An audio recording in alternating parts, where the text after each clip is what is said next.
Alors, deuxième capsule sur le premier chapitre de la Genèse. Là, maintenant, on va aborder le texte lui-même et on va essayer de bien le comprendre. Versets 1 et 2, tout d'abord. Alors, bien, au verset 1, il commence... les versets 1 et 2 sont un peu problématiques parce que dans tout le récit du chapitre 1, à chaque fois que Dieu crée quelque chose, soit il utilise le terme créer ou faire, plus souvent créer, et il commence d'une façon très caractéristique, Dieu dit. Hein? Dieu dit, à chaque jour, Dieu dit. Alors, tandis qu'au verset 1 et 2, il ne commence pas par Dieu dit. Alors,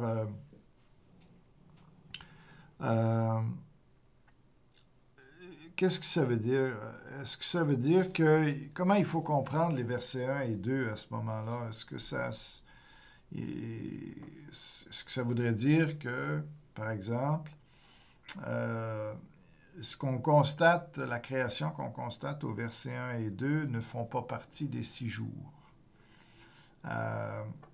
Alors, ça aurait été bizarre, par contre, de commencer le premier chapitre sans introduction. Hein, simplement arriver, Dieu dit qu'il y ait de la lumière et il y eut de la lumière.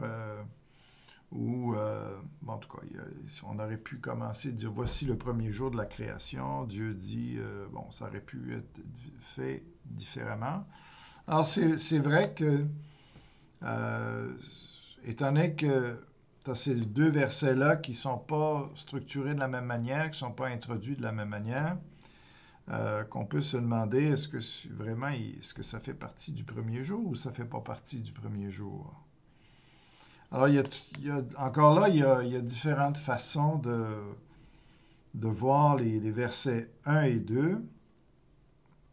On peut les voir comme une espèce de... On va les lire, là, au commencement, Dieu créa le ciel et la terre, ou les cieux et la terre, selon l'hébreu.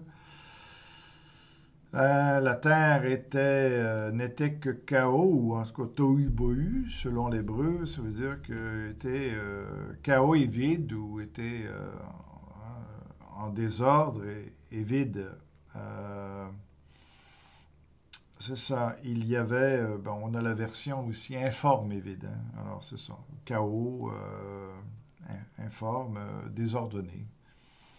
Il y avait des ténèbres à la surface de l'abîme et l'Esprit de Dieu planait au-dessus de l'eau. Donc, on a une création. Ici, au commencement, Dieu créa le ciel et la terre.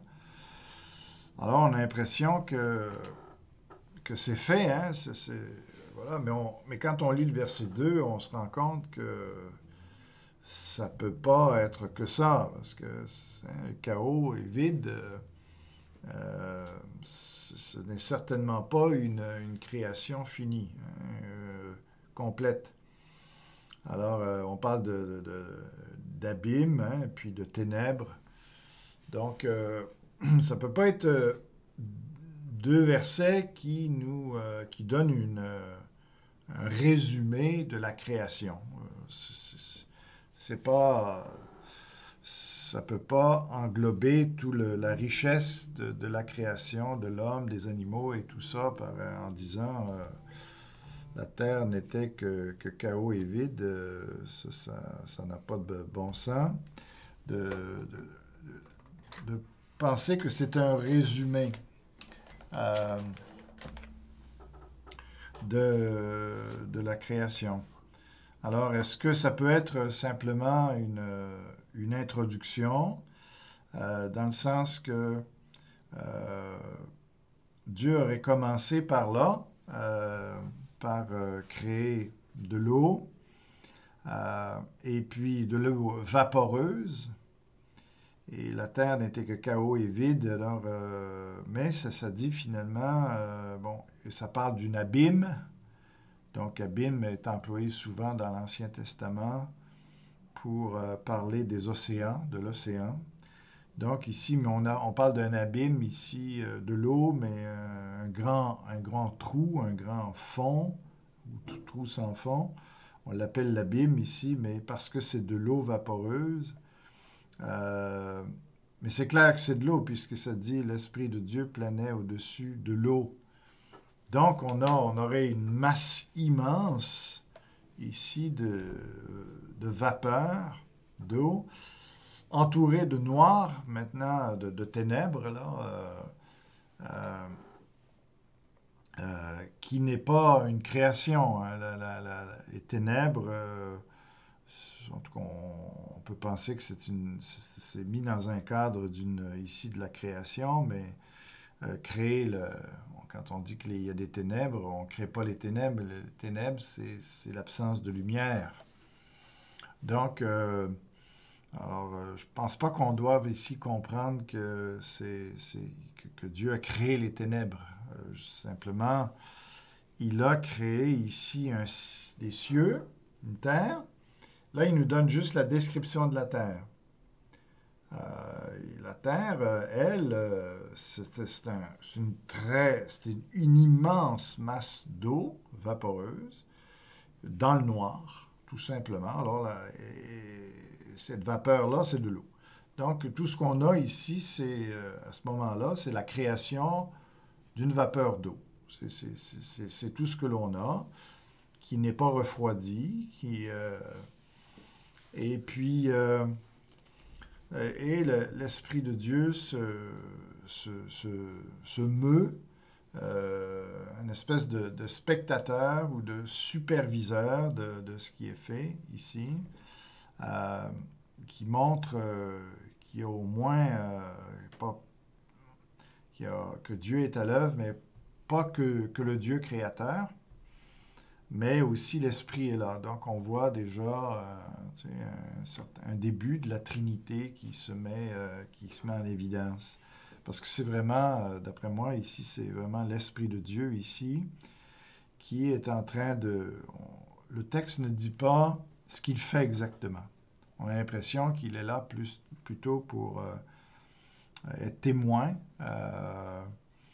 de ça, pour pouvoir le révéler par la suite au prophète, que lui, il était là, il était le témoin. On peut le voir comme ça.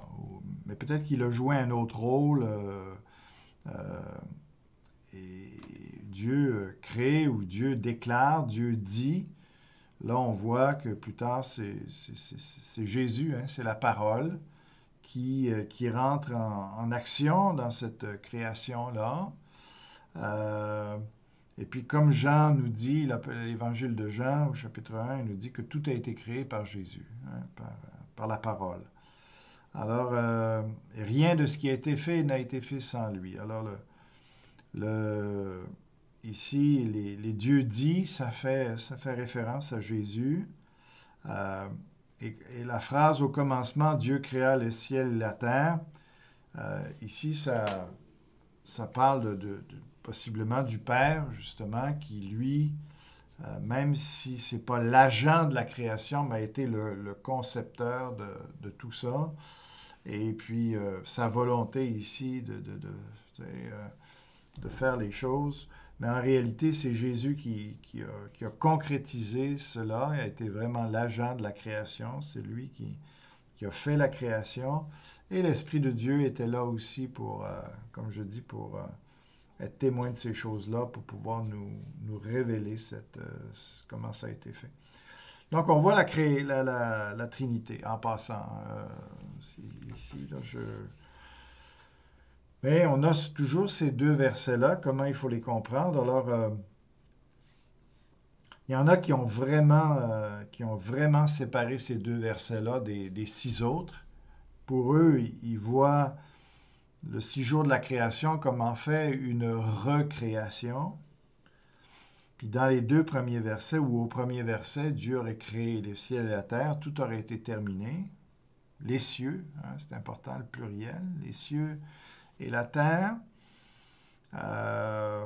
Et puis là, bon, il nous dit, voilà comment est la terre, mais pour eux, Il dit, ça se peut pas que Dieu ait créé une terre chaotique et vide. Tu sais, et surtout dans les ténèbres, ça semble plutôt quelque chose qui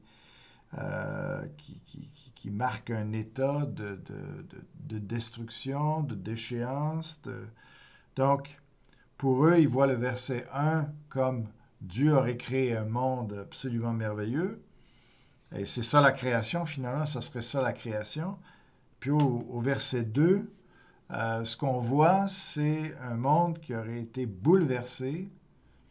Et là, c'est là qu'on fait entrer la chute du diable, qui aurait bouleversé la création de Dieu.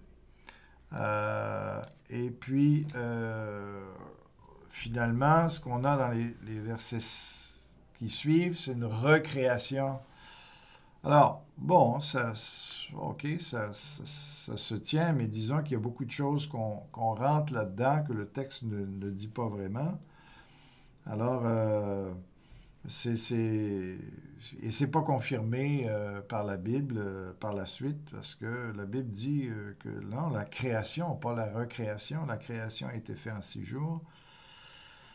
Alors finalement, comment moi je vois les choses, tout simplement, le verset 1 et 2, c'était Dieu met la table pour ensuite nous décrire comment il a corrigé justement le chaos puis le vide, le tohu-bohu, l'informe et le vide. Les 3 premiers jours auraient corrigé le chaos, l'informe, parce qu'il aurait donné une structure, il aurait séparé les choses.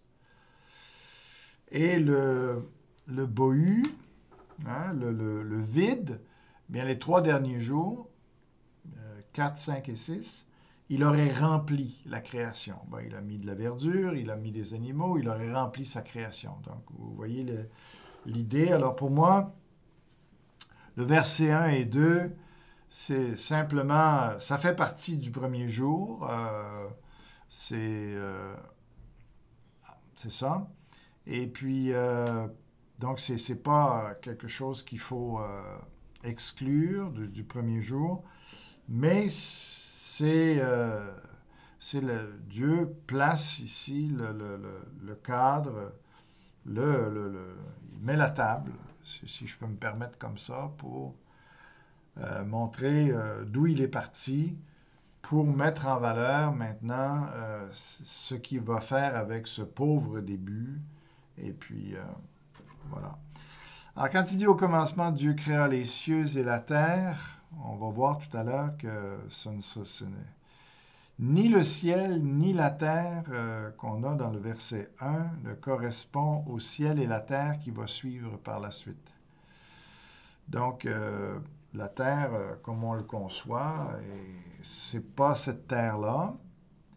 Et puis les cieux non plus, ce n'est pas le ciel, le firmament qu'on va voir après, est rempli des astres, du soleil et tout ça. Donc, ces cieux-là et cette terre-là, on a, la terre c'est plus facile, on a cette immensité d'eau vaporeuse qui est là, qui a été modifiée, qui en fin de compte n'existe plus. Cette terre-là n'existe plus puisqu'elle a été modifiée. Et les cieux,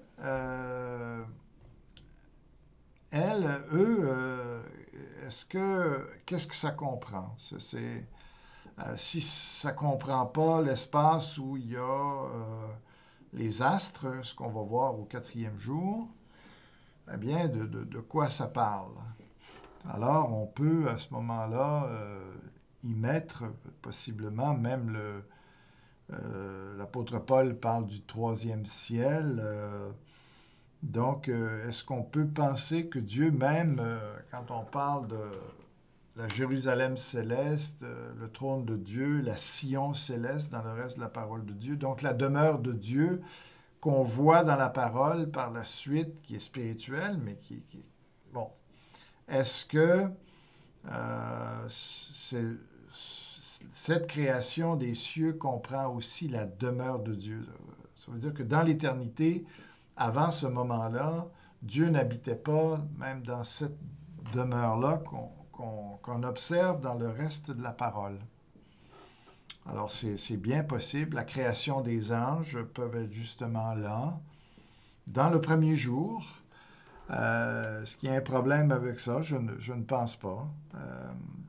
C'est pas nécessaire de faire remonter les anges avant cela, le diable et tout ça. Donc, ici, voilà, c'est un ciel, une terre originelle, mais qui n'est pas le ciel qu'on observe quand on lève nos yeux.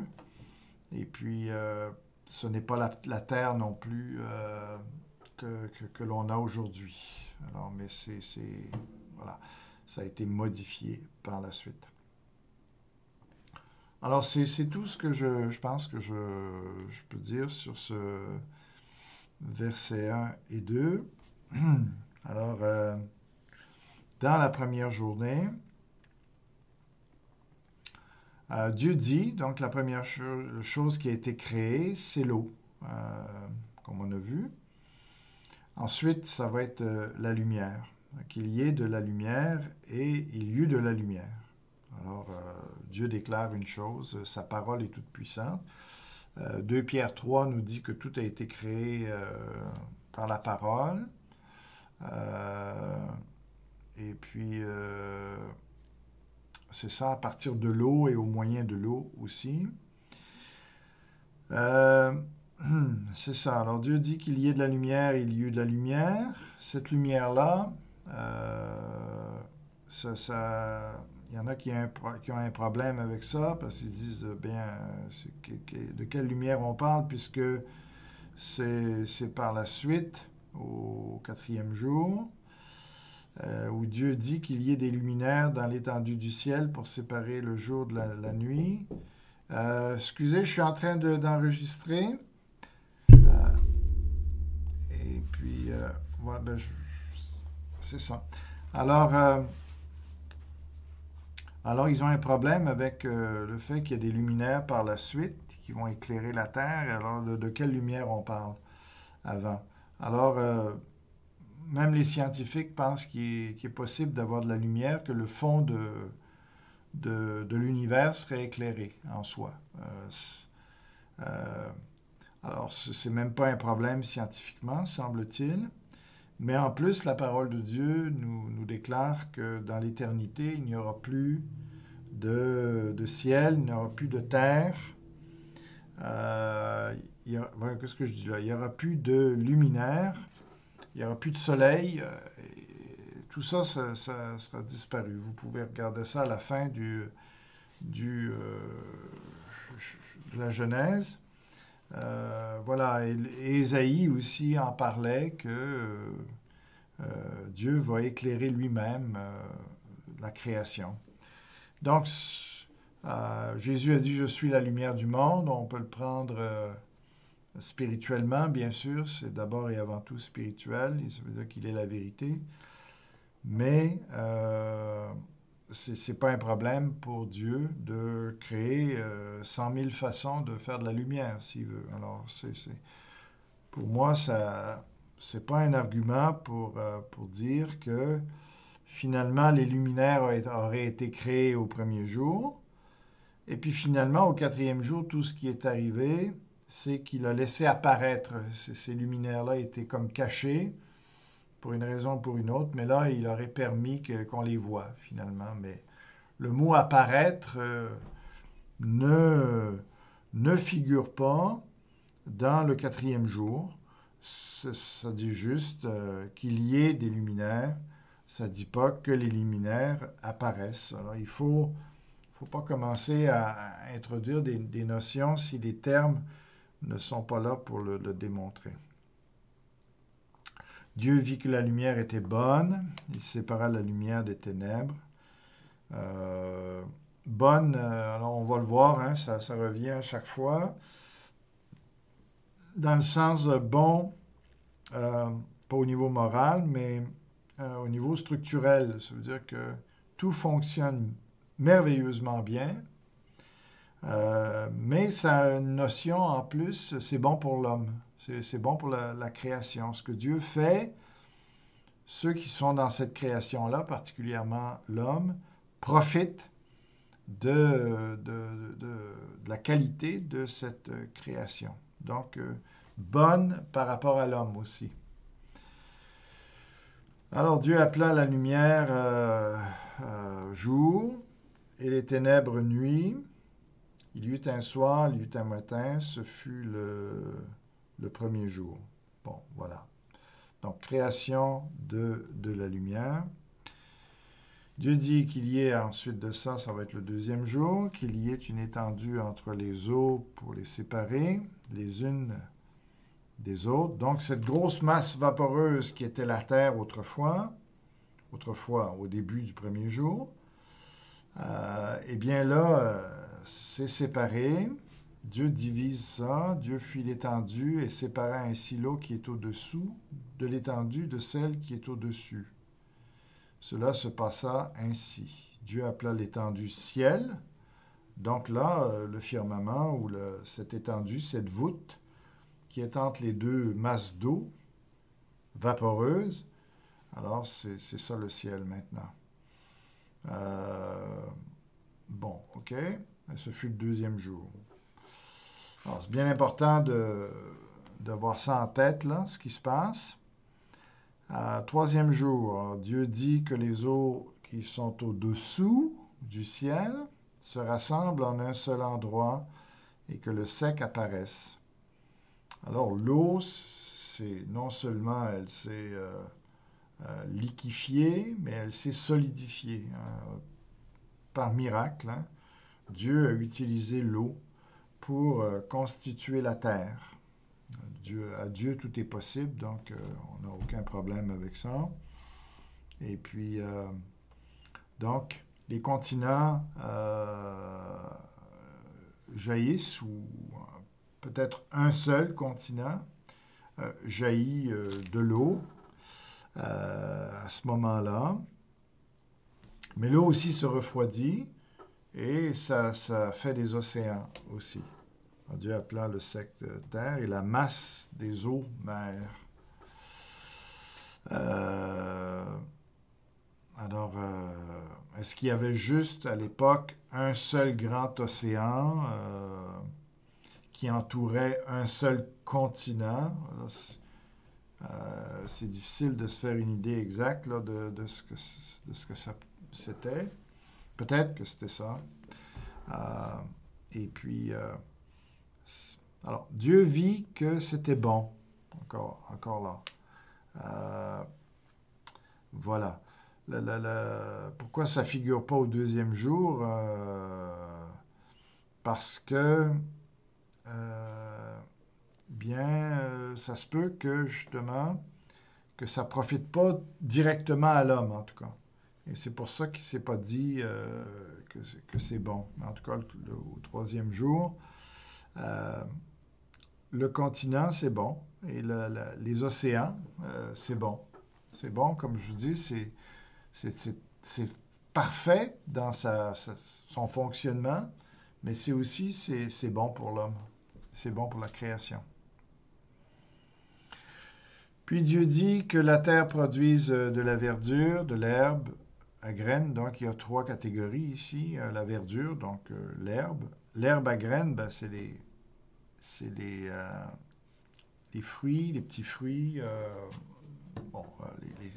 les céréales et tout ça. Et les arbres fruitiers, qui donnent du fruit selon leur espèce. Leur kind, là, leur espèce, c'est pas le même sens qu'aujourd'hui les espèces comme on appelle ici. C'est beaucoup plus large que ça, ces catégories. Donc, c'est pas un équivalent. Nos espèces à nous, c'est pas un équivalent avec les espèces ici. Cette catégorie-là, elle englobe beaucoup plus de choses ici. Et qui contiennent leurs semences sur la terre, cela se passa ainsi. Bon, la terre produisit de la verdure, de l'herbe à graines selon son espèce, et des arbres, donc des petits fruits, ou des tomates, légumes à terre, qui poussent à terre, par rapport aux arbres qui, qui donnent des fruits, par rapport aux légumes, ou les plantes, voilà, qui donnent du fruit et contiennent leurs semences selon leur espèce. Donc, c'est pourvu pour qu'ils s'entretiennent, qu'ils se reproduisent par eux-mêmes, et puis que Dieu n'a pas plus besoin maintenant de recréer. Ils vont se reproduire d'eux-mêmes. Dieu vit que c'était bon. Encore la même notion, il y eut un soir, il y eut un matin. Ce fut le troisième jour. C'est pourquoi on commence toujours par le soir, parce qu'au départ, c'était des ténèbres. Donc, le jour est venu ensuite. Donc, c'est pour ça que les Juifs aussi commencent leur journée le soir. Ça vient de là. Et c'est ça. Alors, Dieu dit qu'il y ait... bon, peut-être que je pourrais continuer une troisième capsule. On va y aller avec... là, on a vu comment Dieu a corrigé le chaos, le informe pour lui donner une forme, une structure. Maintenant, après ça, il va remplir cette forme-là avec la vie. Et tout ça, c'est ce qui s'en vient. Donc, Bohu. Le vide, il va le remplir après avec les trois prochains jours. Donc, on arrête là pour ce moment. Merci.